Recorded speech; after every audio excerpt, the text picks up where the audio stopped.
चिराग पासवान के साथ जितना बड़ा धोखा हुआ है, शायद उस धोखा के बारे में जानकर पासवान वोटर बौखला जाएंगे।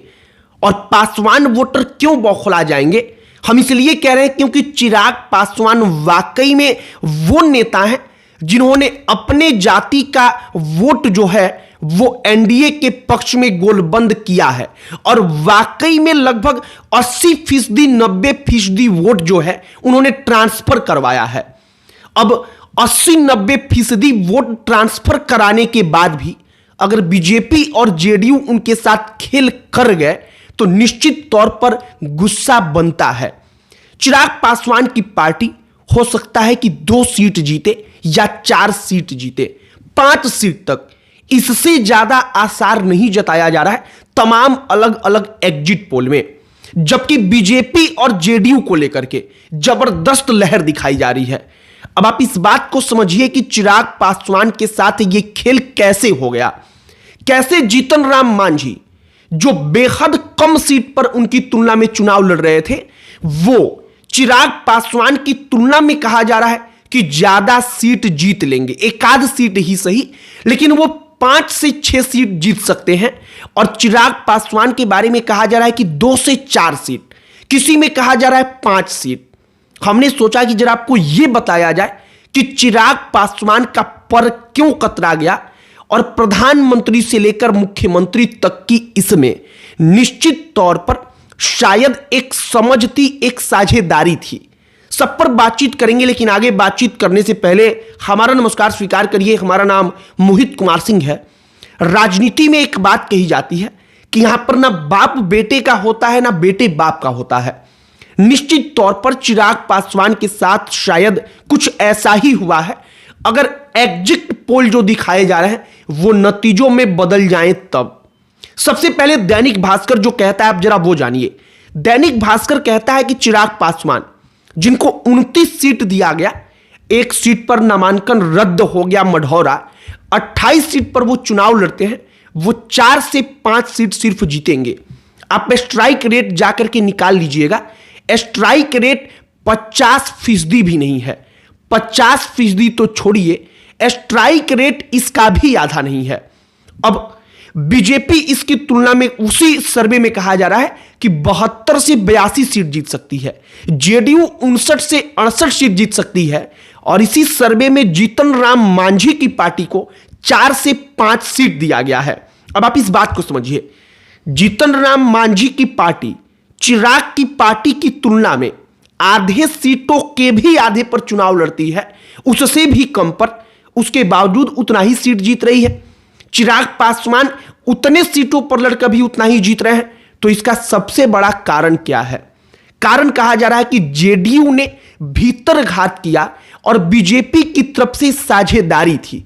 मतलब हर कोई चिराग पासवान को निपटाना चाहता था। अब चिराग पासवान के साथ खेल कहां से शुरू हुआ और कैसे उसको अंजाम तक पहुंचाया गया, एग्जिट पोल कम से कम जो कहता है उसके मायने क्या हैं, आप जरा वो समझिए। सबसे पहली बात कि चिराग पासवान जब विधानसभा का चुनाव लड़ने के लिए सीटों का डिमांड कर रहे थे तो उनको सीटें 29 तक दे दी गई, लेकिन कौन कौन सी सीट दी जाएगी इस पर चिराग पासवान को प्राथमिकता नहीं मिली। 1-2 सीटों की जो उनकी जिद थी उसको पूरा कर दिया गया बड़े नेताओं को लेकर, लेकिन 1-2 सीटों के बाद से उनको वो सीटें दे दी गई जिन सीटों पर चुनाव जितना बड़ा मुश्किल था। दूसरी एक और बात है, चिराग पासवान की पार्टी चुनाव तो लड़ी, लेकिन जेडीयू और बीजेपी का वोट, जैसे चिराग पासवान का वोटर अन्य सीटों पर बीजेपी और जेडीयू के साथ खड़ा रहा, ऐसे वहां पर खड़ा नहीं रहा। इसके भी कई अलग अलग फैक्टर हैं। लिहाजा जो जातियां बीजेपी और जेडीयू को वोट करती हैं, चिराग का कैंडिडेट जहां से खड़ा हुआ वहां पर कोई लोकल उनकी जाति का कैंडिडेट मिल गया, जन सुराज का मिल गया, आरजेडी का मिल गया। इसका यह प्रभाव पड़ा कि चिराग पासवान की पार्टी जो है वो अपना वोट तो ट्रांसफर करा पाई, लेकिन बीजेपी और जेडीयू जहां पर चुनाव ना लड़ करके एलजेपीआर लड़ रही थी वहां पर उसको नुकसान उठाना पड़ गया।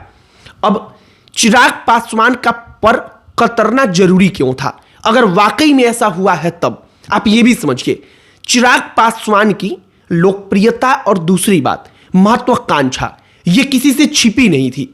उनकी महत्वाकांक्षा साफ थी कि उनको बिहार का मुख्यमंत्री बनना है।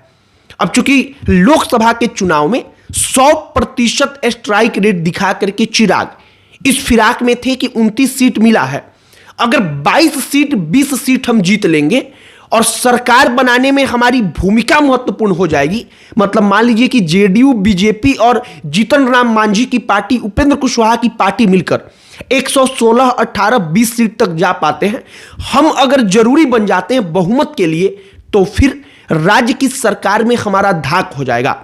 हो सकता है कि वो कम से कम डिप्टी सीएम बन करके अपना कद और अधिक बढ़ाते, लेकिन खेल उनके साथ शायद बेहद बुरा हो गया।